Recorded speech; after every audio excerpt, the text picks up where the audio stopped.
hello friends, welcome back to my channel. இன்னைக்கு நம்ம சேனல்ல இந்த மலைக்கு சும்மா காரசாரமா ஒரு சட்னி செய்ய போறோம். வீடியோக்குள்ள போறதுக்கு முன்னாடி நம்ம சேனலை சப்ஸ்கிரைப் பண்ணாதவங்க சப்ஸ்கிரைப் பண்ணிருங்க, மறக்காம பெல் ஐகானை கிளிக் பண்ணிருங்க. வாங்க வீடியோக்குள்ள போலாம். 5 வரமிளகாவை சுடு தண்ணியில போட்டு ஒரு 10 நிமிஷம் ஊற வச்சிரலாம். மிளகாய் ஊறினதும் அதை ஒரு மிக்ஸி ஜார்ல மாத்தி ஓரளவுக்கு கொரகொரப்பா அரைச்சி எடுத்துட்டு வந்துடலாம்.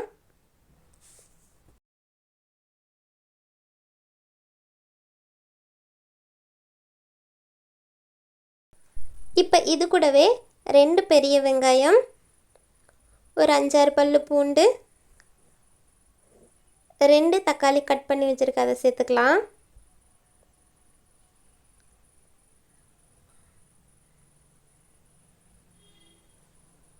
ஒரு ஸ்பூன் சர்க்கரை, அது கூடவே தேவையான அளவு உப்பு எல்லாத்தையும் சேர்த்து நல்லா ஃபைன் பேஸ்ட்டாக அரைச்சி எடுத்துகிட்டு வந்துடலாம். ஸ்டவ் ஆன் பண்ணி ஒரு பேன் வச்சுக்கலாம். தாளிக்கு தேவையான அளவு எண்ணெய் சேர்த்துருக்கேன். எண்ணெய் காஞ்சதும் ஒரு ஸ்பூன் கடுகு, ஒரு ஸ்பூன் உளுந்தம்பருப்பு, அது கூடவே ஒரு கொத்து கருவேப்பிலை எல்லாத்தையும் சேர்த்து நல்லா தாளிச்சுக்கலாம். நம்ம ஆல்ரெடி அரைச்சி வச்சுருக்க பேஸ்ட்டை இது கூட ஆட் பண்ணிக்கலாம். ஆட் பண்ணி மிக்ஸி ஜாரை வாஷ் பண்ணி அந்த தண்ணியை சேர்த்துக்கோங்க. சேர்த்து ஒரு 10 நிமிஷம் நல்லா கொதிக்க விட்டு வேக வச்சுக்கோங்க. சூப்பரான கார சட்னி ரெடி ஆயிடுச்சு. இது கூட நான் தோசை தான் செய்ய போகிறேன். ஸ்டவ் ஆன் பண்ணி ஒரு தோசை தவா வச்சுக்கலாம். பேன் ஹீட் ஆனதும் தோசை சுட்டுக்கலாம்.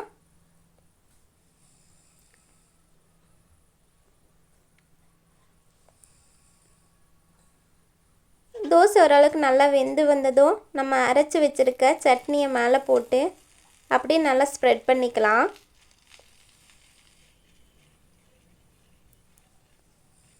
ஸ்ப்ரெட் பண்ணி வேக வச்சு எடுத்துக்கோங்க. இந்த சட்னி இந்த தோசை கூட இப்படி வச்சு சாப்பிட்றப்போ ரொம்ப டேஸ்ட்டாக இருக்கும்.